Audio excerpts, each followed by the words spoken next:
Gluing parts together is a frequent step to any RC model build. It's important to use the right adhesives and apply it carefully to the specific areas you'd like to secure and not your fingers. For more helpful tips, stay tuned. Hello everyone and welcome! So I've been building up a storm here in the shop with a lot of projects underway that I'm super excited to be showcasing here on the channel very soon. But of course these projects do take some time, especially when some waiting is required after ordering parts or while a chassis is being 3D printed. So I figured why not put together a quick video answering some questions I get asked about what glues I like to use and any particular products that I would recommend. Just a quick sort of general information video for the RC model builders in particular, but some of this info will apply to more general static model building as well as more popular RC platforms. Now I'm certainly no expert here, and there's no shortage when it comes to adhesives on the market, some of which I've never tried, but having done this for quite a while now and certainly learning a few things along the way, I figured I'd go ahead and share some of my thoughts and experiences which will hopefully be helpful to any fellow builders out there. Now naturally, since plastic model kits like these are being used for these types of RC projects, with functional electronics being added to make them drivable, a lot of the same products, tips, and techniques that apply to static model building will apply here. Like I've said numerous times here on the channel, it certainly helps to have some experience building static models like these, as well as some experience with RC vehicles, as you're essentially combining these two disciplines when you're getting into this somewhat unique niche of the RC hobby. That said though, one thing I have learned is that in general, you don't really want to skimp on the glue when it comes to these functional RC models. Of course, you don't want things to look messy or detract from the appearance any more than you have to, but what I really mean to say is that you want to make sure all of these parts, especially small pieces like headlight lenses, side view mirrors, tiny pieces of trim, accessories like jerry cans or spare tires, are very securely mounted, so they're not falling off when this vehicle is being driven around.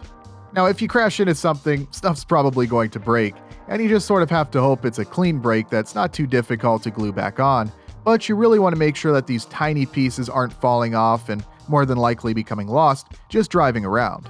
Just the vibrations from racing around a track or going over some bumps can be enough to lose poorly secured pieces. You also have to keep in mind that these cars are probably going to be handled a lot more than a static model would be. Though of course none of these vehicles are intended to be bashers, even with a lot of care, any sort of functional RC vehicle that's being driven around, going over bumps, and occasionally getting a little roughed up will result in the possibility of some parts coming loose. With this in mind, you really have to think about making sure that all of the parts are securely glued into place, more so than you would have to think about when building a static model. Now, the plastic model kits that you get from a hobby shop are generally styrene. Many manufacturers produce glue specifically for securing styrene pieces together, which actually melts the plastic, basically welding the two pieces together, creating a very strong bond. A solid choice, pun not intended, that's been the standard for decades, though it's important to remember that any paints or chrome plating that may be present between these surfaces that you'd like to glue together should be scraped or sanded away, so you can get a good bond. You need to have bare plastic on bare plastic for the best results. Now, I used model glues like this a lot, especially years ago, but anymore I really have favored using super glue, which has some advantages and disadvantages over other adhesives. Super glue tends to provide a very strong bond and hardens quickly. No need to apply the glue and then set that assembly aside to dry overnight. Just spread a little on, push the pieces together, and it's set in seconds. Now, of course, sometimes this is not exactly ideal if you want to have some time to align the parts correctly before letting that glue dry. But the majority of time, I really prefer to have the speed that super glue provides. Sometimes if you're using a lot of super glue to secure something, it doesn't always dry right away. In that case, I highly recommend getting yourself an accelerator, just a spray or two, and it's instantly rock solid. Sometimes you can apply the spray after the pieces are joined together, or apply glue to one piece and spray the other side before pressing them together. It's great stuff that I definitely recommend having on hand if you use super glue. Also, you can mix baking soda with super glue to create a fast drying and super strong bond. I've repaired plastic parts on a few occasions by using this technique, and then sort of sanding that area down if necessary to get the correct shape or help it to blend in. Super glue does tend to be very thin and runny, though I've also seen super glue gels that are much thicker. I haven't really used those products much myself, but they seem to be a good option for certain applications.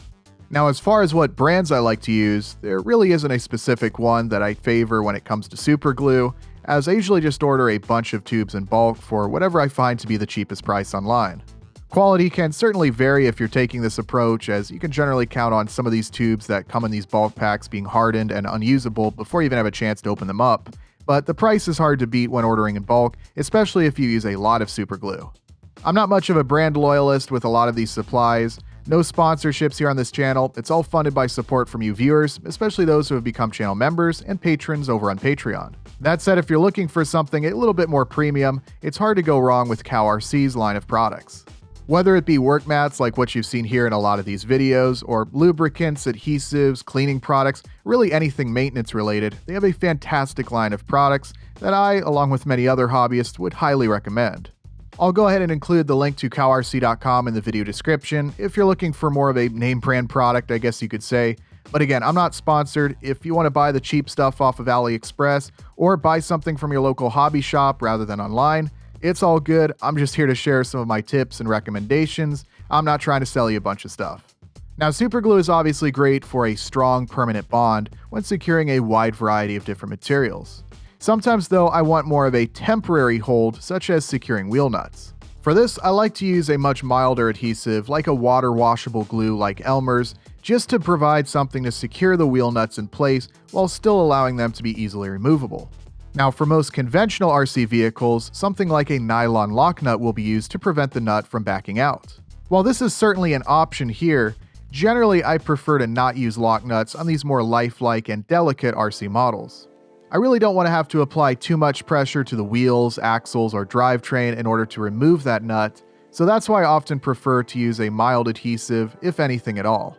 Now, in the more rare occasion that I need a bond stronger than what superglue can provide, such as gluing a brass gear onto a steel threaded axle, I've found that jeweler's glue, specifically designed for bonding metals, tends to provide a stronger hold, though takes longer to set. Possibly something to consider when gluing metal to metal.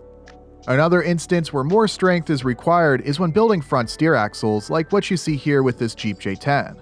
As you can see, the inner and outer axle is connected with a spring, which is able to transfer power while still allowing the knuckles to steer. To secure those springs in place, I soldered these pieces together rather than using glue, as it provides a much stronger bond, which is necessary for this specific project. But going back to super glue, if you are in a situation where you need to debond pieces that were glued together, I have found that solvents like acetone work pretty well to dissolve the glue, and you can also freeze parts, as sometimes it seems to make the glue much more brittle and easier to break. This is necessary from time to time if you've put something together prematurely or incorrectly, or you need to do some repairs and maintenance on one of these super scale vehicles, which aren't always built with ease of maintenance in mind. When you contrast that with something like model glue, where you're actually welding the pieces together, you may have a harder time getting a clean break on those parts. Now, another important adhesive that I think any model builder, RC or not, should have on hand is clear drying glue such as Mod Podge. I've used a few different brands of clear drying glues over the years and haven't really noticed much of a difference, but I picked up this pretty much lifetime supply right here from the hardware store a little while back. I'm pretty sure all Mod Podge dries clear, but there are some that have either a matte, satin, or glossy finish, but basically you're going to want to use this glue when securing clear parts such as windows or lenses. An adhesive like super glue is not something you'll want to use around clear parts, and you really need to be careful as it can leave behind a white haze. Also be careful of super glue around painted surfaces for the same reason. This haze is from the vapors, so even if you're careful not to touch or get any glue on areas of the project that you don't want it, you can still end up with that unsightly haze. I guess that is one of the real downsides of using super glue, but it's just something you'll want to be aware of. There's no worries of that when you're using a proper adhesive like Mod Podge. You still want to be careful not to have too much excess, though it can easily be wiped away with a wet cloth or paper towel if there's some extra or you get it somewhere that you don't want it. I'm pretty sure with some of these clear drying glues, you can also thin them out a bit with some water if you want a thinner consistency. Now, these adhesives tend to take a lot longer to dry, so just keep that in mind. You may need to use some tape or clips to hold all of the pieces in place, and then set that model aside to dry overnight. Now, sometimes I'll want a relatively thick adhesive like a 2-part epoxy or shoe goo. This is what I especially like to use when I'm securing bodies to a chassis using magnets, just as I showcased on my latest project featuring this 2005 Corvette. As you can see, I got the body positioned over the chassis exactly where I wanted and let the car sit for a while that glue hardens.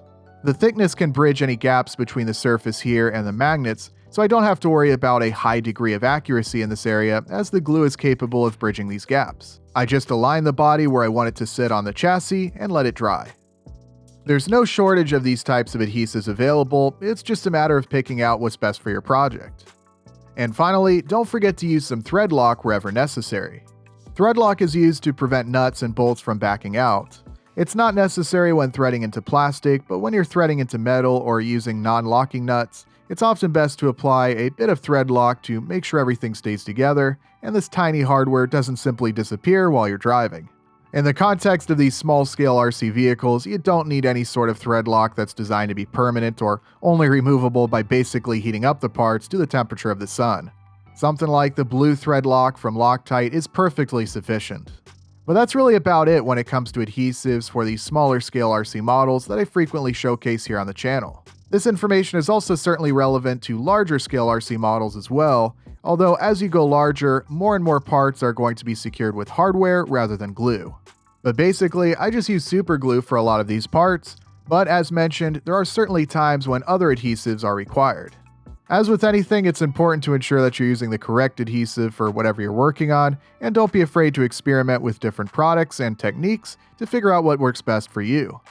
As always, if you have any questions, feel free to leave them below in the comments and let me know what kinds of glue that you like to use for your builds.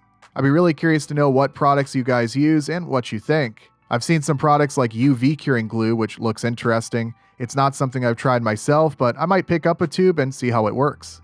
As always, I hope you found today's video helpful, and a huge thanks to all of you for watching. More cool stuff on the way, so be sure to stay tuned.